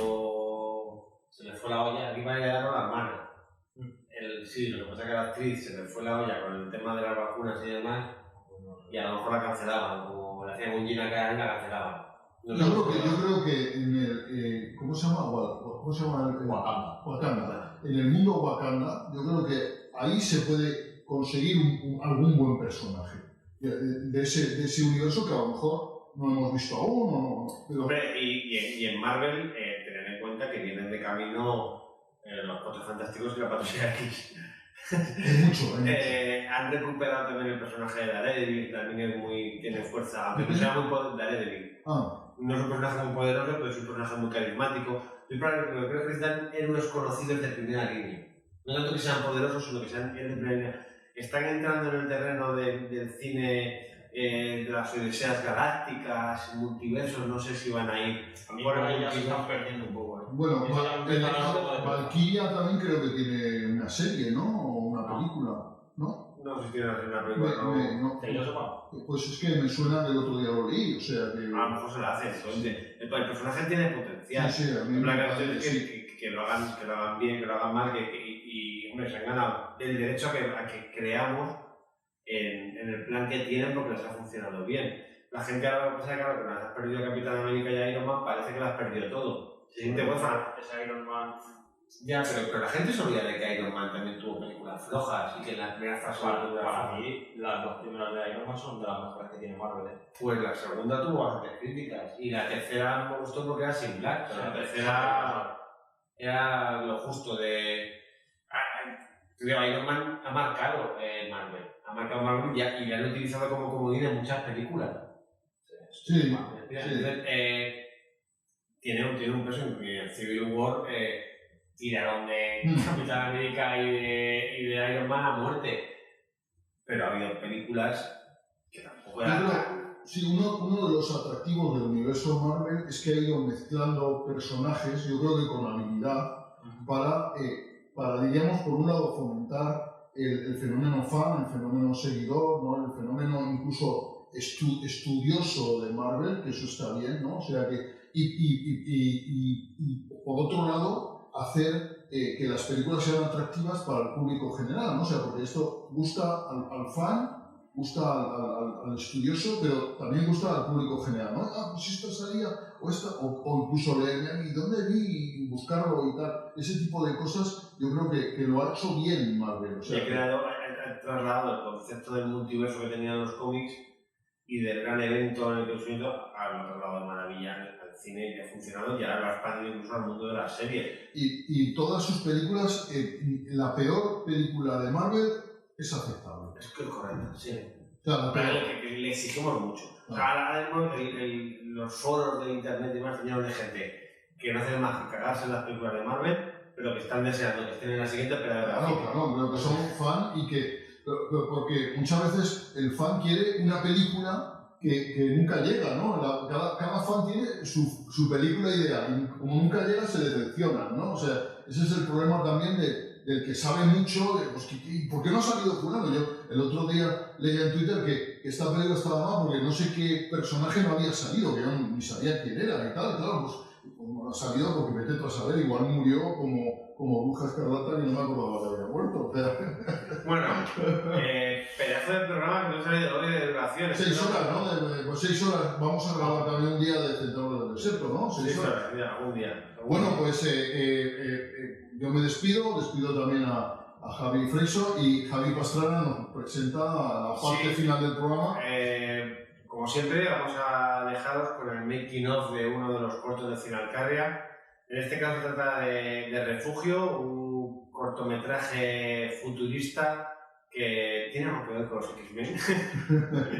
Que la protagonista es una chica con superpoderes que está perseguida por el Estado y bueno, pues aquí os dejamos con el making of. Los cortometrajes esperamos que podamos verlo a la vuelta del verano, en torno a septiembre-octubre, en un gran evento y nada, que lo disfrutéis hasta la semana que viene. Recordad, gusta, like, compartir. Hemos tenido varias frescas, varias enganchadas aquí hoy. Si alguien quiere dejar sus comentarios siempre está bien. Ayudarnos a difundir este pequeño gran experimento que es, este primer programa que es Centauros de Alcarria. 12 programas ya. Yo creo que sí. Y no conseguimos arreglar el tema del sonido. Bueno, esa es la gran inconveniente, el gran reto que tenemos nosotros ahora es semana tras semana. Lo del sonido y tal. Pues el programa este que vamos a hacer es el programa 11. Este que hemos hecho es el programa 11. Para la semana que viene, aunque no sé si superará el corte final, porque hemos tenido problemas de sonido al principio gordos, creo que para la semana que viene podríamos hacer la zona spoiler, por si nuestros oyentes videntes quieren verlo, sobre Men. Sobre Men. Sí. Así la ves, y yo creo que si alguien quiere ver la semana que viene la zona spoiler sobre Men, ¡alerta spoiler total! Que yo creo que da mucho juego esa película para spoilear a saco. Sí, bueno. Y para teorizar, ¿vale? ¿De acuerdo todos? Muchos besos, muchas gracias. Y les dejamos con Refugio. Vamos allá, chicos. Venga, pues, cámara. Grabando. Sonido. Grabando. Tarjeta. Acción.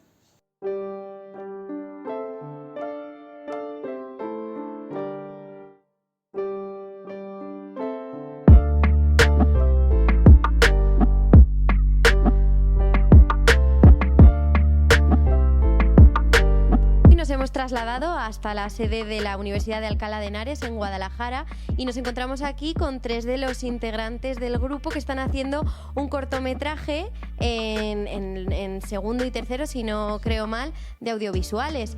En el caso de Noelia, es la encargada de producción en el cortometraje. ¿Y cómo está yendo? A ver, al principio, como era la primera vez que estábamos haciendo un corto, pues nos fue un poco muy difícil empezar a organizarnos y tal, pero a medida que ya estamos avanzando, por así decirlo, pues nos estamos cogiendo experiencia y estamos ya yendo bastante bien. Hay muchas dificultades con las que te encuentras porque me has dicho anteriormente que no era un puesto en el que tú habitualmente estabas. Cuéntame. A ver, siempre surgen problemas, que falta alguien, que alguien no puede venir y tal, pero como esos problemas surgen con bastante tiempo de antelación, por así decirlo, pues se solucionan fácil, pero tampoco es tan complicado porque las soluciones, al fin y al cabo, son fáciles de solucionar los problemas, sí.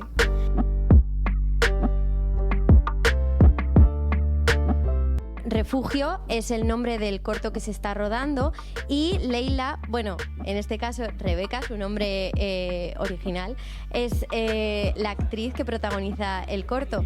Cuéntanos cómo es tu personaje, se llama Leila, ¿verdad? Así es, mi personaje se llama Leila. Es una metántrofo que, bueno, es una especie mejorada de humanos y está perseguida. Así que a lo largo del corto va huyendo con las indicaciones de Eros, alguien que le va hablando a través de una grabadora, y va haciendo un poco lo que le dice porque ella realmente quiere salvarse, quiere huir porque la sociedad la persigue, quieren matarla y ella huye para salvar su vida. ¿Te está gustando el papel? Sí, me gusta mucho.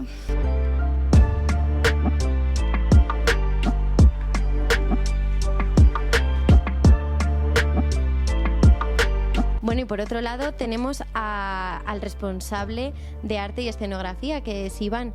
¿Cómo estás llevando este corto? Entiendo que no es la primera experiencia. Concretamente en el departamento de escenografía y arte sí, no es la primera experiencia que tengo en un corto, pero bueno, en este departamento sí, y sí que es verdad que han surgido algunas dificultades en producción en cuanto al material de vestuario para conseguirlo y tal. Sí que hemos tenido dificultades porque no disponemos de un gran presupuesto, pero bueno, al final lo bonito de esto también es saber adaptarse, y el equipo de escenografía y vestuario, que aparte de mí son otros compañeros más, pues hemos sabido adaptarnos y resolver los problemas que nos han surgido, y bueno, yo creo que cuando veáis el resultado os va a gustar bastante. Bueno, pues espero que tengáis mucha suerte todos, y desde Nueva Alcarria, que es la productora de estos cortos, pues eso, lo dicho, os deseamos lo mejor y que lo presentéis en festivales y ganéis. Muchas gracias, chicos.